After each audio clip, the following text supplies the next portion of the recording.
Hello नमस्कार प्यारे दोस्तों, कैसे हैं आप सभी लोग। उम्मीद है कि आप सभी लोग ठीक होंगे। मैं दिव्या आप सभी का अपने YouTube channel enquiry with Krishna में स्वागत करती हूं। आज हम पढ़ने वाले हैं हिंदी व्याकरण की फर्स्ट क्लास, जिसमें हम पढ़ेंगे हिंदी भाषा परिचय और वर्णमाला। तो चलिए वीडियो को शुरू करते हैं। सबसे पहले हम हिंदी के कुछ बेसिक से सवालों को जान लेते हैं जो कि कंपटीशन एग्ज़ाम में पूछे जा सकते हैं। जैसे कि जो हिंदी है वो फ़ारसी भाषा का शब्द है, यानी कि जो हिंदी है उससे हिंदी जो शब्द है वो फ़ारसी भाषा से लिया गया है। ऐसे हिंदी दिवस है जो 14 सितंबर को मनाया जाता है। विश्व हिंदी दिवस 10 जनवरी को मनाया जाता है।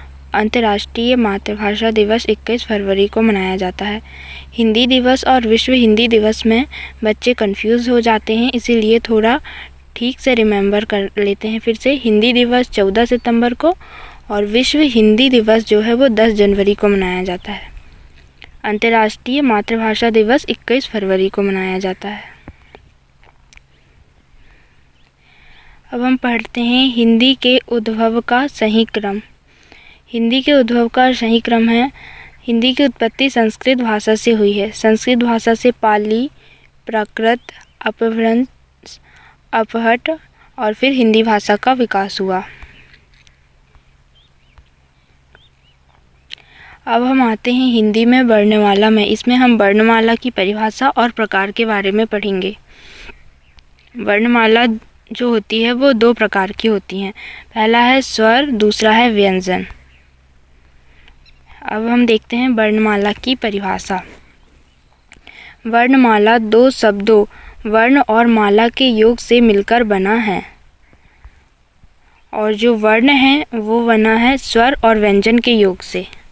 स्वर और व्यंजन के योग से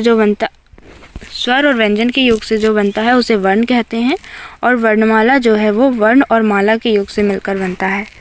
और वर्णों का जो समुदाय मतलब वर्णों का जो समूह है उसे वर्णमाला कहते हैं। भाषा की सबसे छोटी लिखित इकाई वर्ण कहलाती है, और भाषा की सबसे छोटी मौखिक इकाई को ध्वनि कहते हैं। वर्तमान लेखन के आधार पर वर्ण जो हैं वो 52 होते हैं।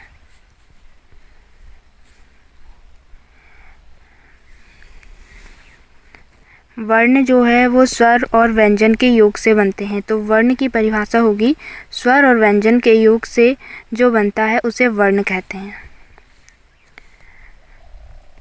स्वर जो होते हैं वो 11 प्रकार के होते हैं।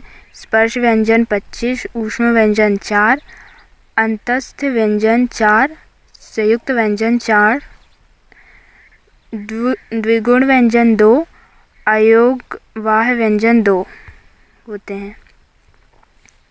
अब हम आगे देखते हैं। उच्चारण के आधार पर वर्ण 45 होते हैं।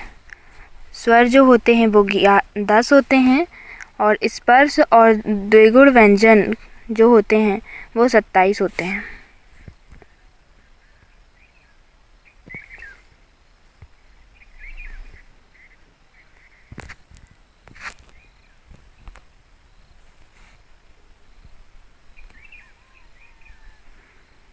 अब हम आगे पढ़ेंगे स्वरों का वर्गीकरण। इसमें हम देखते हैं स्वर की डेफिनेशन।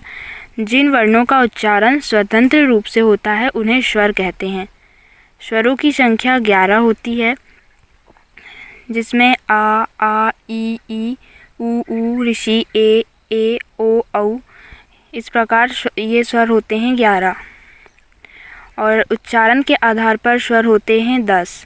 इसमें जो ऋषि होता है वो नहीं होता है। उच्चारण के आधार पर स्वर 10 प्रकार के होते हैं।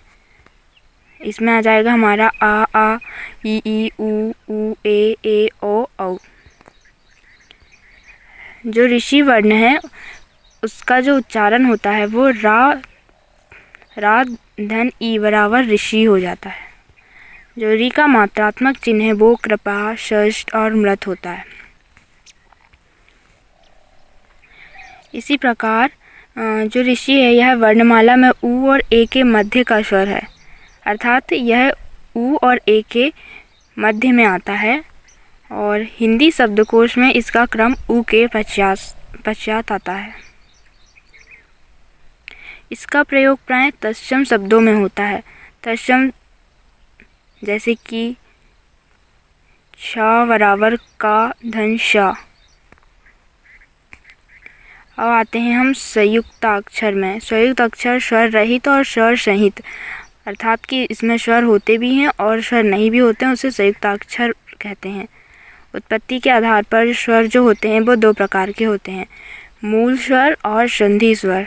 मूल स्वर जो वर्ण एक खंडों के योग से मिलकर बनते हैं, इनकी संख्या 4 होती है, जैसे आ, ई, उ, ऋषि।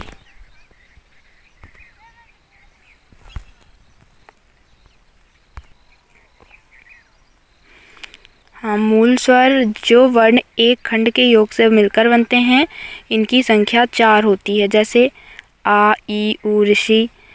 मूल स्वर या तो फिर इन्हें हम हास्य स्वर भी बोल सकते हैं। दूसरा है संधि स्वर, जो वर्ण दो खंडों के योग से मिलकर बनते हैं, इनके दो भेद होते हैं, सजातीय स्वर और विजातीय स्वर। संधि स्वर जैसे कि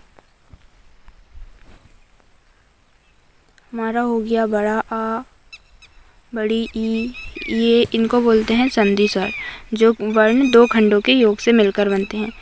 इनके भी दो प्रकार होते हैं, पहला है सजातीय स्वर, दूसरा है विजातीय स्वर।